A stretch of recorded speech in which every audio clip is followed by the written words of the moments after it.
Hello, I'm Dr. Cécile Cosculuela. Welcome to this ESL video on pronunciation, or more precisely on the International Phonetic Alphabet, which is a key tool for students of English as a second language to master pronunciation.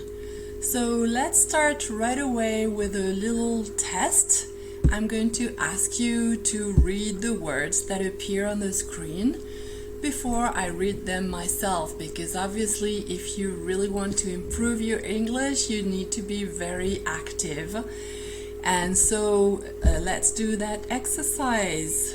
Villages, women, honey, honest, possession, resource, develop, economics, schedule, occur. Okay, so these words are not that easy for many of them. I hope you did well. But at any rate, the question is, how are you going to remember the pronunciation of all these words and of all the words that exist in English? Well, the answer to that question is the International Phonetic Alphabet, because as you can see right away in English, we cannot rely on the spelling to know how to pronounce a word. So this is why we need the IPA, the International Phonetic Alphabet, because in that alphabet, one symbol corresponds to one sound in a language, one phoneme. Okay? So we're going to remember that the first word here is pronounced villages, because we can write down maybe not the whole phonetic transcription, but at least parts of it. Okay, so let me introduce you to a few basic concepts. For instance, this little line here is the one you will find before the sentence that you need to pronounce more strongly, because as soon as there are several syllables in a word, then one of those syllables is pronounced more strongly. It is called the stressed syllable. So here in this word, it's the first one, and you pronounce it villages with the stress on the first syllable. And there's only one phonetic symbol that's a little bit difficult. It is this one here, basically. That's the symbol for the sound zh. And we're going to go over the main symbols in the IPA, and very few of them are difficult like this one. So this is a difficult one that you need to remember. The second word here is women. So again, the letters O and E in English really do not allow us to know how to pronounce the word correctly, right?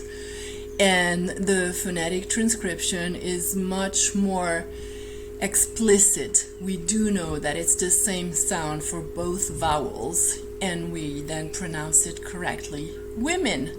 The next one, honey. So the difficulty here is to pronounce the H, basically, and also not to use a diphthong for the last syllable. So honey. In the following word, on the contrary, make sure you do not pronounce the H. So that would be, well, actually this little sign here, this double bar, is what separates the British pronunciation from the American one. In both cases, we can see that the first syllable is the one that is stressed here and there as well, thanks to this little line here. And so in British English, it would be honest. And in American English, the vowel sound is more open. So that would be honest.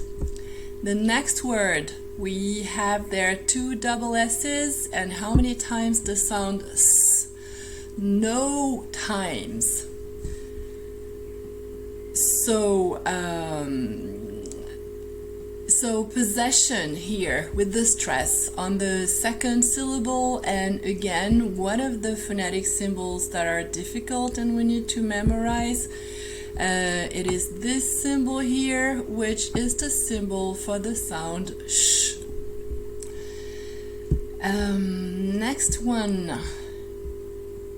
There's only one S, and it is pronounced S. So the pronunciation in American English is resource. That's the most common one. You can also stress the second syllable, the first one being the same. That would be resource.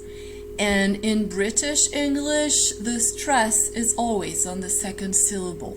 So that would be resource or resource, which is also an option. Okay, even though it's less common. The next word, develop. So the difficulty here is where to put the stress. Well, it's on the second syllable, so make sure that's the way you pronounce it. You know, develop, that's the one you need to stress. Same problem for the next word, economics. Okay, so make sure the stress is on the third syllable here. You do not say economics, you do not say economics. You do say economics, right? And then occur, again, quite a few problems with that word because the general tendency is not to pronounce it with the stress on the second syllable, and that's where it needs to be. And the last one is very often a problem for learners of ESL, so that will be in American English schedule and in British English schedule. Schedule, yes, schedule. Since the J here is the symbol for the sound Y. So schedule in British English and schedule in American English.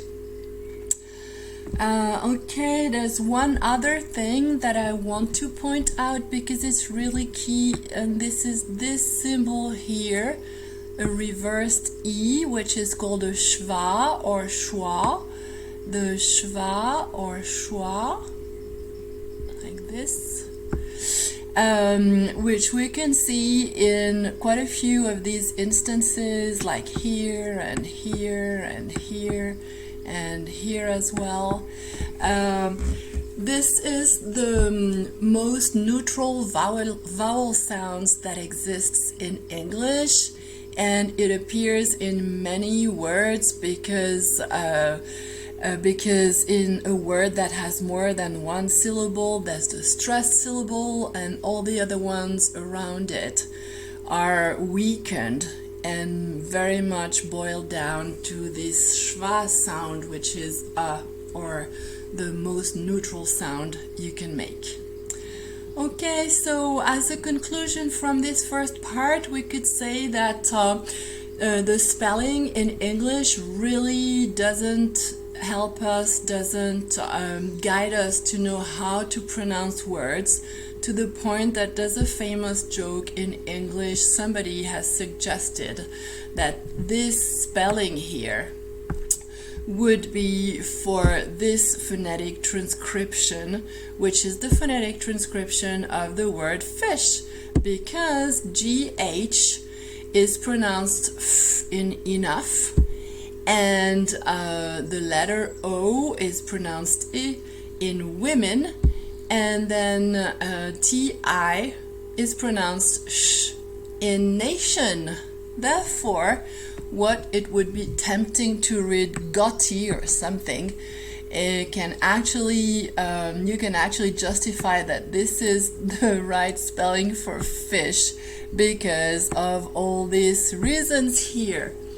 Okay, more examples for you to be convinced that that letters in English we cannot rely on them to know how to pronounce words. So let's go over a series of words which all have the letter A, and each and every time that letter A is pronounced differently, like in bacon and in man, car, bear, watch, talk, many, village, away. So in all these instances, there's always the letter A, and each and every time it is pronounced differently. Okay?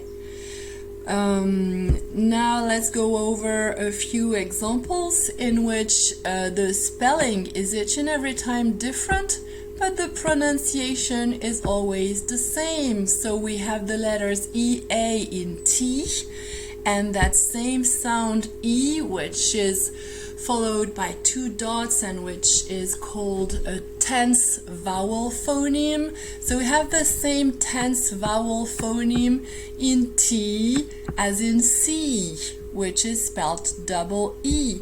And then the spelling is IE in field, still the same tense vowel, EI in ceiling, EO in people, OE in amoeba. Well, that's a less common spelling. Machine has the same sound with the letter I.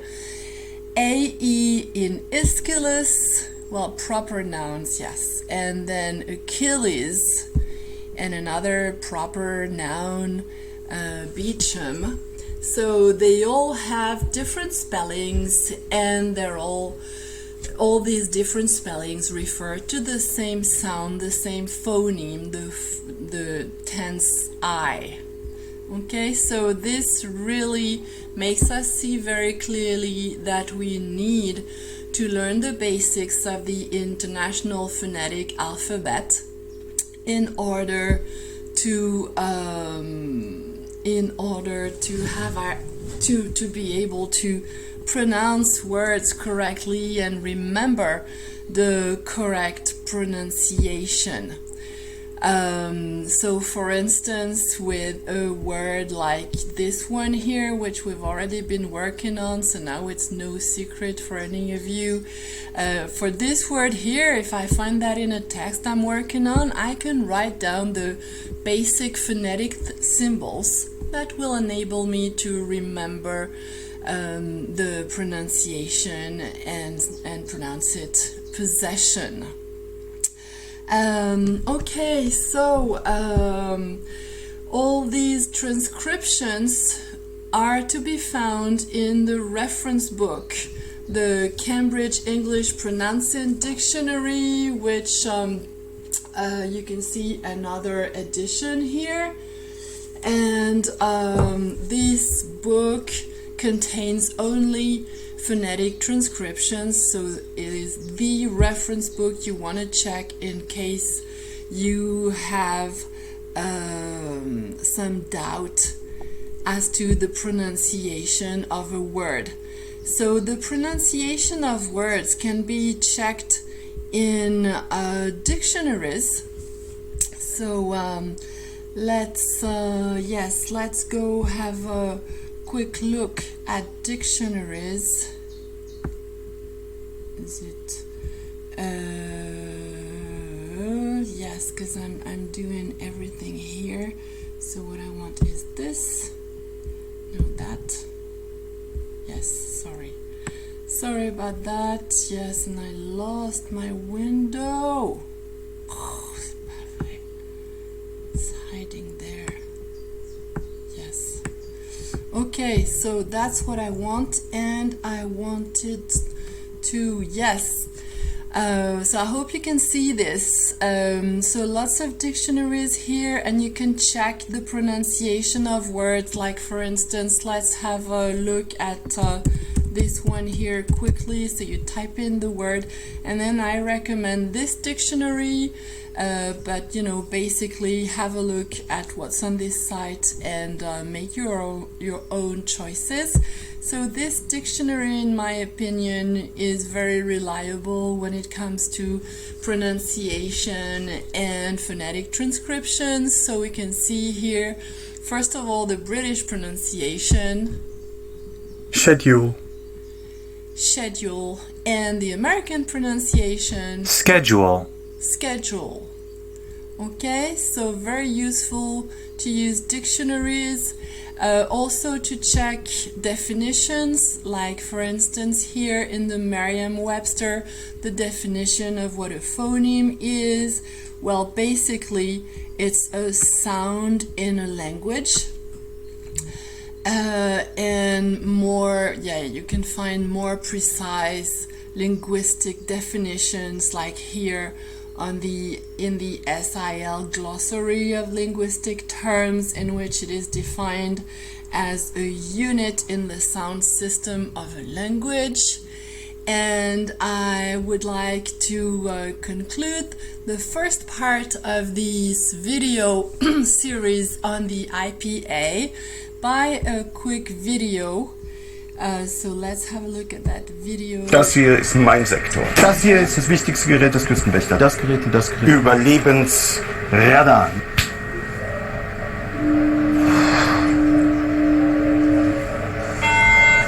Mayday, Mayday. Hello, can you hear us?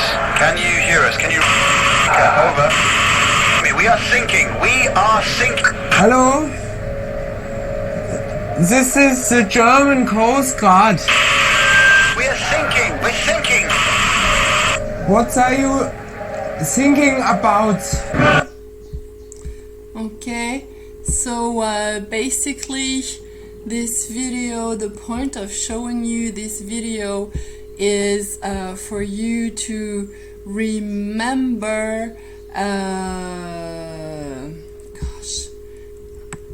for you to remember, where's my other window?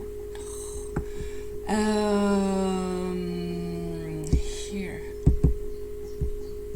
Okay, yes, that was the right one, actually.